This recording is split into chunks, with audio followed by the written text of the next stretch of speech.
সরাসরি চলে যাচ্ছে আমাদের প্রথম ঘটনায়। ঘটনাটি পাঠিয়েছেন সিরাজগঞ্জের আলতাফ ভাই। বিলের নির্জনতায় ওনার সাথে যা ঘটেছিল তা শুনলে আপনার নিজের গা হয়তো শিউরে উঠবে। উনি যেভাবে লিখে পাঠিয়েছেন আমি ঠিক সেভাবেই পড়ে শোনাচ্ছি। উনি লিখেছেন, দুর্জয় ভাই, বর্ষার শেষ দিকে বিলের পানি যখন নামতে শুরু করে তখন বড় বড় বোয়াল আর চিতল মাছ ধরার জন্য আমরা রাতের বেলা ছাইবাতি হাতে বের হই। সে রাতে কুয়াশা আর অন্ধকার এমন ছিল যে 10 হাত দূরের জিনিসও দেখা যাচ্ছিল না। আমি আর আমার এলাকার ছোট ভাই কাশেম একটা ডিঙি নৌকা নিয়ে বিলের একদম মাঝখানে, যেখানে চিলমারির চরের জঙ্গলটা মিশেছে, সেখানে গিয়ে নৌকা নোঙর করলাম। যখন সেখানে পৌঁছালাম রাত তখন আনুমানিক 2টো। চারদিক নিঝুম, শুধু বিলের পানিতে টুপটাপ কুয়াশা পড়ার শব্দ। হঠাৎ করে কাশেম বলল, ভাইজান, নৌকার তলায় কি যেন ঘষা খাচ্ছে। আমি আলোটা পানির দিকে ঘোরাতেই দেখলাম একটা মস্ত বড় বোয়াল মাছ নৌকার একদম পাশ দিয়ে ভেসে যাচ্ছে। মাছটা স্বাভাবিকের চেয়ে অনেক বড়, প্রায় 4 হাত লম্বা। কাশেম দেরি না করে তার হাতের রাখা টেটাটা সজোরে মাছটার গায়ে গেঁথে দিল।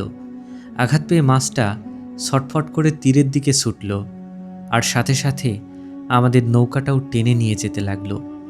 কিছু দূর যাওয়ার পর জলার জঙ্গলের ভেতর একটা অগভীর জায়গায় গিয়ে মাছটা স্থির হলো। কাশেম কোসের দড়ি ধরে টানতে টানতে বলল, ভাইজান, মাছটা তো পানির নিচে মাটির সাথে লাইগা গেছে, তুলতে পারছি না। আমি কি একটু নেমে দেখব? আমি বললাম, আচ্ছা ঠিক আছে, পানি তো কম। কাশেম হাঁটু পানিতে নামল। টর্চের আলোটা আমি ওর দিকে ধরে রেখেছি। ও পানিতে হাত ডুবিয়ে মাছটা ধরার চেষ্টা করছে। হঠাৎ করে কাশেমের হাতের নড়াচড়া বন্ধ হয়ে গেল। ও একদম স্থির হয়ে দাঁড়িয়ে রইল। আমি ডাকলাম, কিরে কাশেম, মাছটা ধরছিস? কাশেম কোনো কথা বলল না। ও আস্তে আস্তে মাথাটা আমার দিকে ঘোরালো। টর্চের আলোটা ওর মুখে পড়তেই আমার হাতের টর্চটা প্রায় পড়েই যাচ্ছিল। কাশেমের চোখ দুটো একদম কোটর থেকে ঠেলে বের হয়ে এসেছে, আর ওর মুখটা কান পর্যন্ত চিরে গেছে এক বীভৎস হাসিতে। ও কাশেমের গলায় না, একটা ভাঙা খসখসে গলায় বলল, ভাইজান, মাছ তো পাইনি, কিন্তু মাছের জান তো আমারে চাইরা আপনারে চাইল।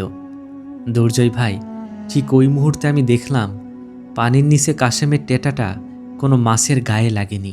ওটা গেঁথে আছে একটা পচা কালো মানুষের পায়ের আঙুলে, আর কাশেমের পায়ের নিচ থেকে দুটো কুচকুচে কালো হাত উঠে এসে ওর পা দুটো শক্ত করে পেঁচিয়ে ধরে পানির নিচে টেনে নিয়ে যাচ্ছে। আমি আর এক মুহূর্তও ভাবিনি। কাশেমের ওই রূপ দেখে আমার হাত পা অবশ হয়ে এসেছিল। আমি লগি দিয়ে এক ধাক্কায় নৌকা গভীর পানির দিকে নিয়ে গেলাম। কাশেম পানির নিচে তলিয়ে যাওয়ার সময় বিলের ওই অন্ধকার কোণ থেকে একটা বিকট অমানসিক হাসির শব্দ সারা বিলে প্রতিধ্বনিত হয়েছিল। দুপুরের পর বিলের ওই জঙ্গল থেকে কাশেমের লাশ উদ্ধার করা হয়। ওর সারা শরীরে কোনো আঘাতের চিহ্ন ছিল না, শুধু 2 পায়ে ছিল কালো চওড়া আঙুলের ছাপ।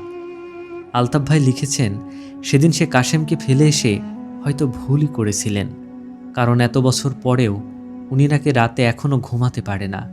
সারা রাত ঘরের আলো জ্বেলে বসে থাকে।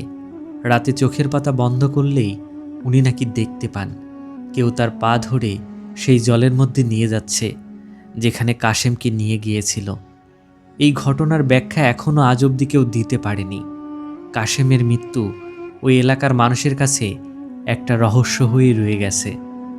আমাদের দ্বিতীয় গল্পটা পাঠিয়েছেন যশোরের বাঘেরপাড়া থেকে শরীফুল ভাই। তিনি যেভাবে লিখেছেন আমি সেভাবেই পড়ে শোনাচ্ছি। উনি লিখেছেন, ঘটনাটা গত বছরের পৌষ মাসের। আমার এক আত্মীয়র বাড়ি থেকে নিজের গ্রামে ফিরতে ফিরতে রাত 1টা বেজে যায়। কুয়াশায় চাদর মুড়ি দিয়ে আমি আমার সাইকেল চালিয়ে আসছিলাম। আমাদের গ্রামে ঢোকার মুখে একটা বিশাল এবং পুরনো কবরস্থান আছে, যার ঠিক মাঝখানে একটা বুড়ো শেওড়া গাছ দাঁড়িয়ে আছে। কবরস্থানের কাছাকাছি আসতেই সাইকেলের চেনটা হঠাৎ করে পটাশ করে ছিঁড়ে গেল। সত্যি বলতে আমি ভয় পাইনি, কিন্তু এই মাঝরাতে নির্জন রাস্তায় সাইকেল নষ্ট হয় কপালকে দোষ দিতে দিতে সাইকেলটা ঠেলে হাঁটতে শুরু করলাম। কুয়াশার কারণে চারদিকটা কেমন যেন ঘোলাটে। হাঁটতে হাঁটতে যখন কবরস্থানে ঠিক মাঝ বরাবর এলাম, তখন হুট করে চারদিকে তাপমাত্রা যেন মাইনাসে নেমে গেল। আমার মুখ দিয়ে বরফের মতো ধোঁয়া বেরোচ্ছে। ঠিক তখনই খেয়াল করলাম আমার সাইকেলের পেছনের ক্যারিয়ারটা কেমন যেন ভারী হয়ে গেল। মনে হলো কেউ একজন নিঃশব্দে চলন্ত সাইকেলের পেছনে উঠে বসেছে। সাইকেলের চাকাটা মাটিতে দেবে গেল। এবার আমি একটু ভয় পেলাম, কিন্তু সাহস করে পেছনে তাকালাম না। ভাবলাম মনের ভুল। জোর কদমে হাঁটতে লাগলাম। ঠিক তখনই আমার কানের একদম কাছে এসে একটা বরফ ঠান্ডা নিঃশ্বাস পড়ল, আর একটা ফিসফিসে নারী কণ্ঠ বলল, একটু জোরে চালাও ভাই, কুয়াশায় বড্ড শীত লাগছে। এবার ভয়ে আমার কলিজা ছিঁড়ে যাওয়ার উপক্রম হলো। আমি চোখ বন্ধ করে সাইকেল ফেলে দৌড় দিতে চাইলাম, কিন্তু পারলাম না। কুয়াশার ভেতর থেকে একটা শাড়ি পরা অবয়ব সাইকেলের পেছন থেকে নেমে আমার সামনে এসে দাঁড়ালো। টর্চের আবছা আলোয় দেখলাম মেয়েটার পরনে সাদা কাফনের মতো কাপড়। তার মুখটা কুয়াশায় ঢাকা ছিল না দুর্জয় ভাই। তার মুখটা ছিল একদম স্পষ্ট, কিন্তু সেই মুখে কোনো চামড়া ছিল না। মাংসপেশি আর দাঁতগুলো বের হয়ে আছে, আর দুটো চোখ কোটর থেকে ঝুলছে। সে তার চামড়াবিহীন সেই হাত বাড়িয়ে আমার চাদরটা খপ করে ধরে ফেলল। তার হাতের স্পর্শ এতটা ঠান্ডা ছিল যেন মনে হলো আমার রক্ত সব বরফ হয়ে যাচ্ছে। সে আমাকে টেনে কবরস্থানের ভেতরের ওই শেওড়া গাছটার দিকে নিয়ে যেতে চাইল। আমি আমার শেষ শক্তি দিয়ে একটা চিৎকার দিয়ে মাটিতে লুটিয়ে পড়ি। ফজরের আজানের শব্দে যখন আমার জ্ঞান ফেরে, তখন আমি দেখি আমি কবরস্থানের একটা নতুন খোঁড়া কবরের ভেতরে শুয়ে আছি, আর আমার চাদরটা উপরে শেওড়া গাছের ডালে ঝুলছে। বুঝতেই পারছেন তখন আমার অবস্থা কেমন ছিল। সেদিন আমি কিভাবে পৌঁছেছিলাম সেই ব্যাখ্যা হয়তো আমি নিজেও জানি না। বিশ্বাস করেন দুর্জয় ভাই, সেই রাতের পর থেকে আজও আমি একা রাতে ঘর থেকে বের হতে পারি না। শরীফুল ভাইকে অসংখ্য ধন্যবাদ, আপনার এত খারাপ পরিস্থিতির মধ্যেও ঘটনাটি পাঠিয়ে আমাদের শ্রোতাদের শোনার সুযোগ করে দেওয়ার জন্য। আপনার জন্য মন থেকে দোয়া রইল। আল্লাহ পাক আপনাকে হেফাজত করুক। আমাদের আজকের শেষ গল্পটা পাঠিয়েছেন নোয়াখালী থেকে ফারজানা আপু। ওনাদের গ্রামের একটা পরিত্যক্ত চুনসুরকি খসে পড়া পুরনো চৌধুরী বাড়ির এক রাতের ঘটনা এটি। শুনুন ওনার ইমেইলটা। আমাদের বাড়ির ঠিক পাশেই চৌধুরীদের একটা পুরনো একতলা বাড়ি আছে। বাড়িটা লতাপাতায় ঘেরা, ছাদটা অনেক জায়গায় ভেঙে পড়েছে। গ্রামের কেউ ওটার আশেপাশেও যায় না। কিন্তু সেবার আমার একটা পোষা বিড়াল ছানা সন্ধ্যার সময় ওই বাড়ির ভেতরে ঢুকে পড়ে। বিড়ালটার কান্নার আওয়াজ পেয়ে আমি আর আমার ছোট বোন সুমি একটা টর্চ নিয়ে ওই বাড়ির ভেতরে ঢুকলাম। ভেতরে ঢুকতেই একটা স্যাঁতসেঁতে পচা গন্ধ আমাদের নাকে এলো। দেয়ালগুলো থেকে চুনসুরকি খসে পড়েছে।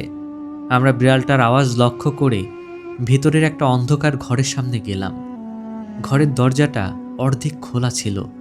টর্চের আলোটা ঘরের ভেতরে ফেলতেই দেখলাম ঘরের মাঝখানে একটা পুরনো কাঠের চেয়ারে একজন বুড়ো মানুষ পিঠ দিয়ে বসে আছেন। ওনার পরনে অনেক পুরনো আমলের জমিদারি পোশাক। আমরা ভাবলাম কোনো চোর বা পাগল হবে। সুমি ভয় পেয়ে আমার হাত চেপে ধরল। আমি আমতামতা করে বললাম, চাচা, আমাদের বিড়াল ছানাটা কি এই ঘরে আসছে? লোকটা কোনো উত্তর দিল না, কিন্তু খুব ধীরে ধীরে চেয়ারটা ঘুরিয়ে আমাদের দিকে মুখ করল। লোকটা যখন ঘুরল তখন টর্চের আলোয় যা দেখলাম তা দেখার জন্য আমরা মোটেও প্রস্তুত ছিলাম না। লোকটার শরীরের অর্ধেক অংশ একদম পচে গলে গেছে। সেখান থেকে পোকা খসে খসে মেঝেতে পড়ছে, আর ওনার কোলের উপর আমার সেই বিড়াল ছানাটা মরে শক্ত হয়ে আছে। সবচেয়ে ভয়ঙ্কর ব্যাপার হলো ওনার ডান হাতটা লম্বা হতে হতে ঘরের ছাদ ছুঁয়ে ফেলল, আর ওনার মুখের সেই পচা গলা চামড়াটা একটা বিকট শব্দ করে হাসতে শুরু করলো, যা কোনো মানুষের গলার আওয়াজ হতে পারে না। সেই চিৎকারের সাথে সাথে ঘরের দরজাটা দরাম করে বন্ধ হয়ে গেল। আমরা অন্ধকারের মধ্যে আটকা পড়লাম। ঘরের ভেতর চারদিক থেকে খসখস শব্দ হতে লাগলো।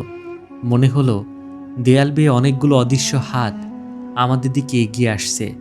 সুমি ভয়ে ওখানেই জ্ঞান হারিয়ে ফেলে। আমি অন্ধকারে দরজাটা খোলার জন্য পাগলের মতো হাতড়াতে লাগলাম। আমার পিঠে আর ঘাড়ে তখন অনেকগুলো বরফ ঠান্ডা পচা গলা আঙুলের স্পর্শ পাচ্ছিলাম। মনে হচ্ছিল তারা আমাকে দেয়ালের ভেতর টেনে নিয়ে যাচ্ছে। ঠিক তখনই বাইরে থেকে আমাদের বাবা আর প্রতিবেশীদের কুড়াল দিয়ে দরজা ভাঙার শব্দ শুনতে পেলাম। আমাদের অনেকক্ষণ না পেয়ে ওনারা খুঁজতে এসেছিলেন।